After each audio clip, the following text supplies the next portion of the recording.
Менің фамилиям Нургалиева Гүлзада Қажыгереевна. Нөмір 3 ішкі аурулар кафедрасының профессоры. Бүгінгі семинарымыздың тақырыбы жедел тыныс жетіспеушілік, интерактивтік тәсілмен өткіземіз сабақты. Сабақтың басын клиникалық талдаумен бастаймыз. Эльмира, сөз саған. Бүгінгі интерактивті конференциямыздың тақырыбы жедел тыныс жетіспеушілігі. Сабақтың құрылымы, рейтинг бойынша бағалау. Клиникалық талдауымызды науқаспен танысудан бастасақ. Науқас Андрей Иванович 74 жаста. 4 ақпан күні 2015 жылы қолғасты безінің қатерсіз гиперплазиясы диагнозымен урология бөлімшесіне жатқызылды. Бойы 180 см, салмағы 90 кг, дене массасының индексі 30 кг метр квадрат. 6 ақпан күні 2015 жыл ота жасалды. Қолғасты безінің қатерсіз гиперплазиясының трансуретралды резекциясы. 10 ақпан күні 2015 жылы таңертең жуынған кезінде қысқа уақыттан есінен тану болған. Сұрастыру кезінде соңғы 2 күн ішінде палатада жүрген уақытта ауа жетіспеумен бірге жүретін, тыныштық жағдайда басылатын төс артында қысқан тәрізді ауру сезімі болатыны анықталған. Қарап тексеруде есі анық, ернінде аздаған цианоз, шеткі ісіктер жоқ, өкпе аускултациясында қатаң тыныс, сырылдар жоқ, тыныс алу жиілігі 20 рет минутына, жүрек тондары тұйықталған, ырғағы дұрыс, бірінші тон әлсіреген, өкпе артериясында екінші тонның акценті, жүректің соғу жиілігі 92 рет минутына, артериялық қан қысымы 130-80 мм сынап бағанасында, іші жұмсақ, ауру сезімінсіз, бауыр және көк бауыр ұлғаймаған, зәр шығару уретралды катетер арқылы. Түсі қызғылт, сол жақ балтырдың артқы беткенде көк тамырлардың варикозы кеңеулері бар. Енді сұраққа келсек, науқаста қандай жағдайға душар болды? Бұл жағдай қай патологияларда кездеседі? Қандай зерттеулер диагнозды нақтылайды? Менің ойымша, бұл науқаста инфаркт миокарда дамыған, жаңа клиникалық көріністер инфаркт миокардаға келеді, есінен тану, жүрек тұсында ауру сезімі, ауа жетіспеу. Бұл кезде біз тропонин Т, тропонин I, эхокардиография және ЭКГ жүргізуіміз керек деп ойлаймын. Менің ойымша, бұл өкпе артериясының тромбоэмболиясына ұқсайды. Яғни бұл кезде біз зерттеу әдістерінде жаңағы D-димерді анықтауымыз керек, одан кейін өкпе артериясының ангиографиясын жасауымыз керек, және де аяқ веналарының доплерографиясын жасауымыз керек, диагнозды нақтылау үшін. Мен Маржанмен толықтай келісемін, бірақ науқаста естен тану болғандықтан пароксизмальды аритмияны жоққа шығару үшін ЭКГ жасау керек науқасқа. Менің ойымша, жеделмей қан айналым жетіспеушілігі деп ойлауға да болады. Енді науқасымызда алынған зерттеу нәтижелерін көретін болсақ, ЭКГ жасалды. ЭКГ-ның қорытындысына келгенде синустарға қарыншалардың жиыру жиілігі 62 рет минутына, жүректің электр осы қалыпты орналасқан, миокардтағы өзгерістер, яғни АБ блокада бірінші дәреже, қутының ұзаруы, ST сегменті мен Т шешесі өзгеріссіз. Яғни ЭКГ-да миокард инфарктын көрсететін көрсеткіштер жоқ. Келесі, зертханалық зерттеулер кезінде біз көріп тұрғанымыздай тропонин Т және I-дың жоғарлағанын, D-димердің жоғарлағанын көреміз. Оған қалай бағалайсыздар?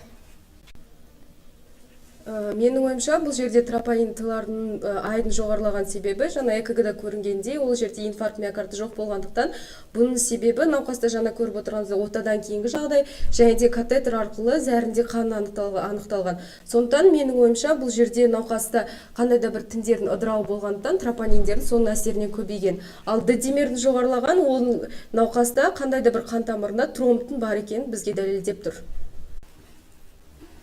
Ал енді эхокардиографиясын көрейік. Қорытындыла келгенде, Симпсон бойынша жүректің лақтыру фракциясы 52%.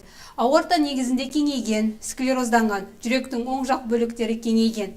Оң жақ қарыншаның систолалық қызметі қанағаттанарлы. Сол жақ қарыншаның систолалық қызметі аздап төмендеген. Гипоакинезия аймағы жоқ. Оны қалай бағалайсыздар? Бұл жерде өкпе артерияларының тромбоэмболиясы әсерінен жүректің оң бөліктері кеңейген болуы мүмкін. Кеуде тош ағзаларының рентгенограммасында бізде айтарлықтай өзгерістер байқалмады, яғни созылмалы бронхит, жастық өзгерістерді көреміз. Өкпе қан тамырларының КТ ангиографиясында, ангиография кезінде оң және сол өкпе артерияларында жұмсақ тінді, сызық тәрізді компонент анықталды. Ол екі жақтан төменгі бөлікті артерияларға таралған, көбірек сол жаққа. Кейін екі өкпенің төменгі бөлігіндегі сегментарлы артерияларға ауысқан. Қан тамырларының өтімділігі шамалы сақталған. Қорытынды, оң және сол жақ өкпе артериясының тромбоэмболиясы, екі өкпенің төменгі бөлікті және сегментарлы артериялардың өтімділігі сақталған. Яғни, біздің науқасымызда өкпе артерияларының тромбоэмболиясы дамыған. Оның дамуына не себепші болды екен? Ол үшін біз аяқ қан тамырларының доплерографиясын жүргіздік. Оның нәтижелері бойынша артерия өтімді, артерия қабырғасы қалыңдаған. Жалпы сан артериясының интима-медиа кешені 1,1 мм. Оң жақ артерияның қуысшілік өзгерістері гиперехогенді табақшалар түрінде жалпы сан артериясындағы 35% стенозбен анықталды. Сол жақ сан және балтырдың терең және беткей көктамырлар өтімді, кеңеймеген, көктамыр қабырғалар өзгеріссіз, қақпақшалы аппарат бағаланбаған. Қуысшілік өзгерістер. Оң жақ балтырдың терең көктамырында ұзындығы 4 см, қуысшілік біркелкі емес массамен бірге 0,6 см кеңейген, басылмайды, қан айналымы анықталмайды. Қорытындысы, оң жақ көктамырдың суральды аймағының тромбозы, аяқ артерияларының гемодинамикалық өзгеріссіз артериосклерозы. Яғни, өкпе артерияларының тромбоэмболиясын алып келген себеп бұл аяқтың терең көктамырының тромбозы болып есептелінеді. Енді толық диагнозды қалай құрастырамыз? Өкпе артериясы тромбоэмболиясына тән клиникалық көріністердің болмағандықтан, соңғы жылдары клиникалық шкалалар ойлап шығарылды. Ол шкалаларға Велс және Женева шкалалары жатады. Біздің науқаста Велс шкаласы бойынша 7 балл және Женева шкаласы бойынша 11 балл беріліп тұр. Осы шкалалардың қорытындысы бойынша, осы науқаста өкпе артериясының тромбоэмболиясына болу мүмкіндігі жоғары. Бұл біздің диагнозды негіздейді. Тағы бір шкала, ол PESI шкаласы, ол ауырлық индексін анықтайды. Біздің науқаста, яғни 90 балл осы ауырлық дәрежесі бойынша, және ауырлық индексі 3 аралық қауіп. Енді толық клиникалық диагнозды құрастырайық, яғни көктамырлық тромбоэмболия, проксималды сегмент перфузиясының сақталуымен өтетін өкпе артериясының тромбоэмболиясы, ауырлық индексі 3, аралық қауіп, оң дисталды сегменттің тромбозы. Біз енді жаңа клиникалық талдауды талдап, толық клиникалық диагноз қойғаннан кейін, біз келесі конференцияның жоспары бойынша емдеу жолын айтуымыз керек. Қазіргі заманауи емдерді, қандай түрлері бар, қандай препараттар қолданамыз, соның бәрін біз доклад ретінде мәлімет береміз. Өкпе артерияларының тромбоэмболиясының жиілігі қарқынды өсу жалғасуда. Соңғы 10 жылда кенет өлімнің себептері ішінде жиілігі бойынша жүректің ишемиялық аурулары және инсульттен кейінгі 3-ші орында тұр. Экономикалық дамыған елдерде жыл сайын 0,1% тұрғылықты халықтың өліміне себепші болып келеді. Әртүрлі бағыттағы ауруханаларда летальділік 20% құрайды.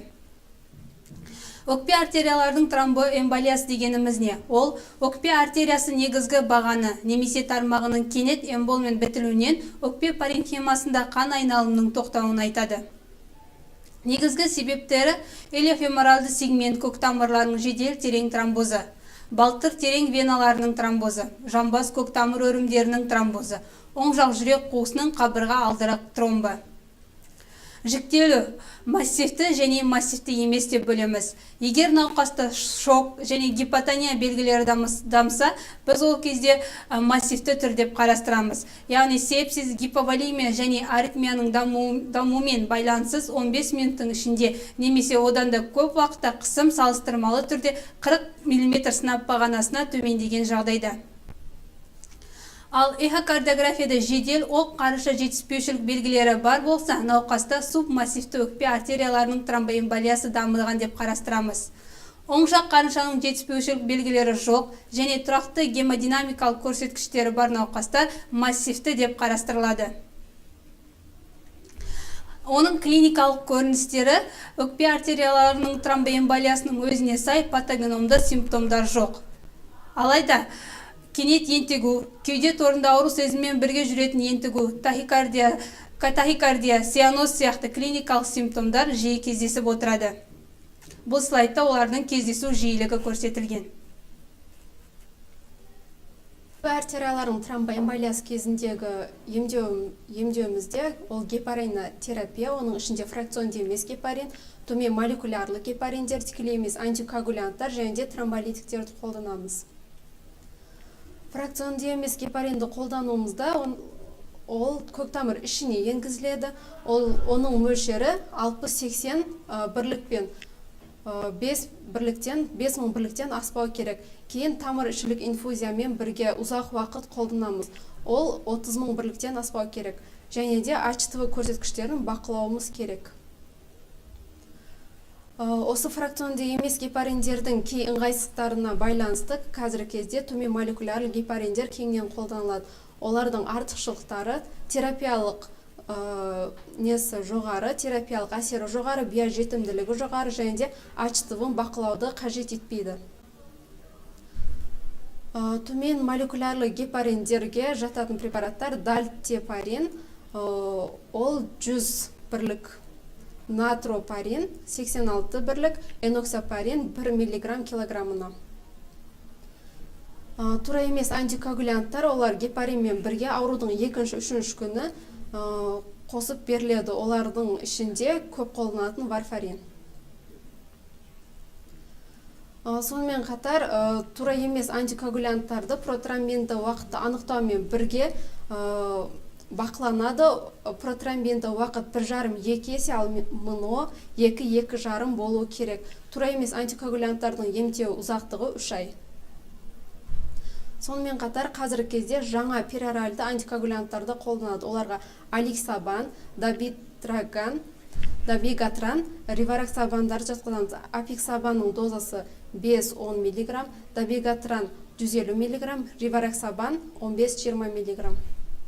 Олардың әсер ету механизміне келетін болсақ, давигатран тромбиннің тікелей ингибиторы, ал ривараксабан және апиксабан 10-шы А фактордың антагонисті болып есептеледі. Давигатран 5-10 күн ішінде парентериалды антикоагулянтпен емделген науқастарға беруімізге болады, ал ривараксабан және апиксабан парентериалды антикоагулянттарды қабылдамаған науқастарға да беруімізге болады.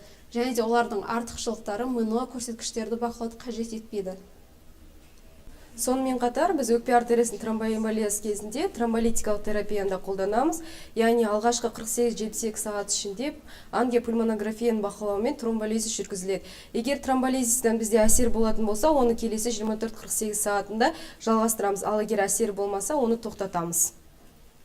Осы тромболизисті препараттардың ішіндегі актилизи туралы айтатын болсам, актилизи ол тромболитик препараттарға жатады. Оның негізгі әсер ету механизмі ол қанға түскен кезде белсенсіз күйден болады. Бірақ қанға түскеннен кейін, фибримен байланысқаннан кейін ол активтелінеді. Сөйтеді, ол жаңағы плазмоногеннің плазминге ауысуына әсер етеді, сөйтіп біздің жаңағы фибринді үйіндіні ертеді. Және де бұл препаратты біз алғашқы 2 сағат ішінде жалпы мөлшері 100 мг-дан тағайындауымыз керек. Яғни 10 мг-ды көктамыр ішіне 1-2 минут ішінде жылдам түрде енгіземіз, ал қалған 90 мг-ды инфузия түрінде 2 сағат ішінде енгізуіміз керек.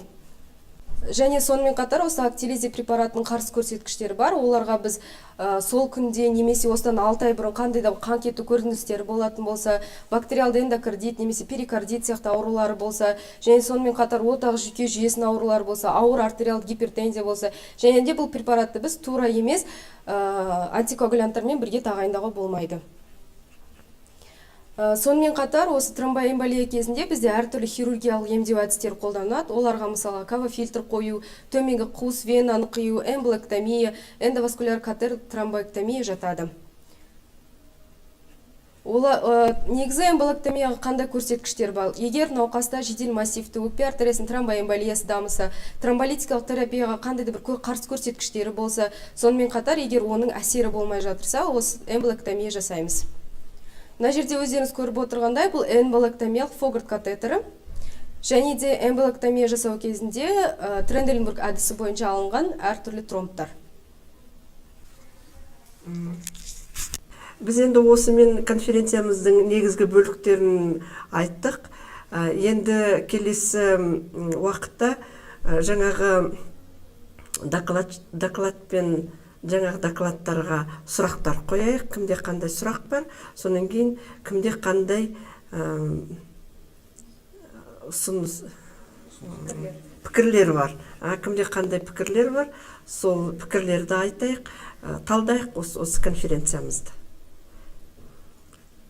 Кімде қандай сұрақтар бар? Менің сұрағым Діләкөзге. Біз жаңа пероральды антикоагулянттар туралы айтып кеттіңіз. Сол антикоагулянттардың қандай қарсы көрсеткіштері бар? Қандай уақытта біз тағайындай алмаймыз? Жаңа антикоагулянттарға қарсы көрсеткіштер ол препараттарға жоғарғы сезімталдылық, жүктілік, лактация кезінде қолдануға болмайды, және де ауқымды қан кетулер кезінде қолдануға болмайды. Сонымен қатар бүйрек жетіспеушілігі креатинин 30 мл-ден төмен болған жағдайда қолдануға болмайды. Мен сұрағым Эльмираға, сіз жаңа презентацияда клиникалық түрлерді массивті және массивті емес деп бөлдіңіз. Осы жаңа клиникалық жағдайда қай клиникалық түр деп ойлайсыз? Бағана біздің науқасымызды көрдік, қарап тексеру барысымызда шок және гипотония белгілері дамымады. Яғни оның артериялық қан қысымы 130/80 болды. Бірақ эхокардиографияда біз оң қарыншаның кеңейгенін көрдік. Соған қарап, мен оны субмассивті түрі дамыды деп ойлаймын. Тағы да Эльмира сізге сұрақ. Ол науқаста жаңағы естен тану болды, оны немен байланыстырасыз? Естен тану біз объективті қараған жағдайда науқаста естен тану болмады. Бірақ ол қысқа уақытқа естен тану болды. Мүмкін гипотония белгілері болып өтіп кетті, оны байқамай қалды деп ойлаймын. Тағы кімде сұрақ? Бір сұрақ қояйын. Осы өкпе артериясының тромбоэмболиясы дамыды ғой біздің науқасымызда. Енді болашақта тағы болмас үшін қандай оның алдын алу шараларын істеуге болады? Өкпе артерияларының тромбоэмболиясының профилактикасын біздің науқасымыз сияқты аяқ веналарының варикозы кеңеуі бар науқастарға жүргізуіміз керек профилактикасын. Ол гепарин 5000 единица, 12 сағат сайын, және де эластикалық вентио сияқты, кавафильтр, сондай нелермен профилактика жасауымызға болады. Тағы кімде сұрақ? Менің сұрағым Маржанға, сіз хирургиялық емдеу туралы айтып өттіңіз. Ол емдеуді қай кезде біз жасай алмаймыз, хирургиялық емдеуді? Қарсы көрсеткіштер. Негізгі бұның қарсы көрсеткіштерін біз салыстырмалы және абсолютті деп бөлеміз. Абсолютті көрсеткіштеріне егер науқастың анамнезінде қатерлі қандай да бір түзілістер болса жасамаймыз, және де өзінің жүрек қан тамыр жүйесінің ауруы фонында дамыған ауыр қан айналым жеткіліксіздігі болса жасамаймыз. Ал салыстырмалы көрсеткішіне егер науқастың жасы 65-тен жоғары болатын болса, онда оған хирургиялық ем көрсетілмеген. Тағы кімде сұрақ бар? Болды, бітті, да? Ал енді жақсы, онда арғарай біз талдайық. Талдағанда ұнаған жері бар ма, ұнамаған жері бар ма, сол туралы тоқтап өтсеңіздер. Кім бастайды? Жақсы. Маған конференция өте ұнады. Білмеген нәрселерімізді біліп, осы конференцияда әсіресе ұнағаны маған Дилафруздың доклады болды. Ол жерде маған жаңа пероральды антикоагулянттардың айтып өткені ұнады. Және бұл жерде конференцияда сәл кемшілік дифференциальный диагностикаға тоқталмай өттік. Себебі Эльмира айтып өткендей белгілі патогномды симптомдары жоқ деді ауруда. Сондықтан кішкене дифференциальды диагностикаға тоқтап өту керек еді. Жақсы. Маған конференция жақсы ұнады. бұл өкпе артериясының тромбоэмболиясының қаншалықты қиын ауру екенін және диагностикалық қаншалықты қиын екенін білдік. Және де Эльмираның баяндамасында айтып кеткендей, әрбір ауруханада осы аурудың 20%-ға кездеседі екен. Бұл өте жоғары көрсеткіш деп ойлаймын. Сонда біз бұл аурудың қалай дамитынын және қандай көріністер болатынын міндетті түрде білуіміз керек. Болашақта өзіміздің тәжірибемізде осының алдын алу үшін. Өте жақсы. Әрине, өкпе артерияларының тромбоэмболиясы кезінде бағана айтып өткендей антикоагулянтты және тромболитикалық терапияларды кеңінен қолданамыз. Бірақ сонда да яғни хирургиялық емдеуді Маржан айтып кеткендей естен шығармау керек. Егер дер кезінде уақытында хирургтың кеңесімен жүгінуіміз керек деп ойлаймын. Жақсы. Тағы кімде қандай? Маған да конференция ұнады.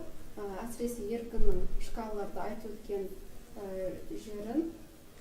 Бұл ауру кезінде нақты клиникалық көріністер болмағандықтан осы шкалаға сүйене отырып, бұл аурудың мүмкіндігі және де аурулық жағдайын бағалай алуымыз бізге жақсы мүмкіндік береді диагностикалауға.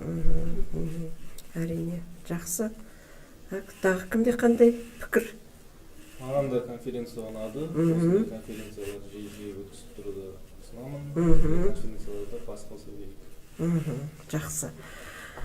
Енді көп жағдайда оң мінездеме беріп отырсыздар. Бұның бәрі өздеріңіздің еңбектеріңіз, интерактивтік тәсілмен өткен тақырыптар менің ойымша да өте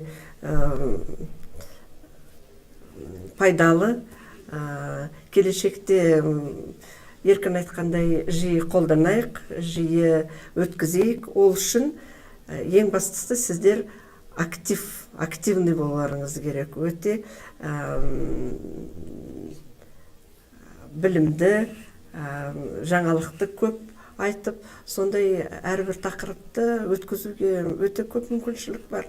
Енді бүгінгі біздің семинарымыз туралы тұжырым жасайтын болсам, менің енді айтайын дегенім тақырыпқа қайта сүйенсек, өкпе артериясының тромбоэмболиясы жиі кездесетін, диагностикасы қиындықтар туғызатын, кез келген дәрігердің тәжірибесінде кездесетін ауру болып табылады. Ол өмірге қауіпті, оң жақ қарыншаның қайтымды бұзылыстарымен жүреді. Өзіне тән арнайы клиникалық көріністерінің жоқтығынан бұл патология жиі назардан тыс қалып отырады. Сонымен қатар ерте диагностикалау өте маңызды. Дер кезінде жасалған ем науқастарды өлімі мен мүгедектіктің алдын алады. Өкпе артериясының тромбоэмболиясы және аяқтардағы терең веналардың тромбозы венозды тромбоэмболия деп аталатын бір аурудың екі клиникалық көрінісі екен. Олардың ортақ бейімдеуші факторлар бар, бірақ әртүрлі клиникалық көріністермен көрінеді. Жылына жиілігі бойынша венозды тромбоэмболия 100 000 халыққа шаққанда 200-ге дейінгі жағдайда кездеседі. Жедел сатысында өлімшілдік жоғары, ал созылмалы сатысында ауыр мүгедекке алып келеді. 90% жағдайда өкпе артериясының тромбоэмболиясы терең көктамырдың тромбозының асқынуынан дамиды. Қазіргі таңда венозды тромбоэмболия даму кезеңдеріндегі екі қауіп тобының арасындағы байланысты қарастыруда. Ол науқастың жағдайымен байланысты факторлар, екінші фактор ол қоршаған ортамен байланысты факторлар. Енді бұл көп жағдайда зерттеу үстінде, келешекте біз оны да білуіміз қажет. Осымен сабағымызды аяқтаймыз.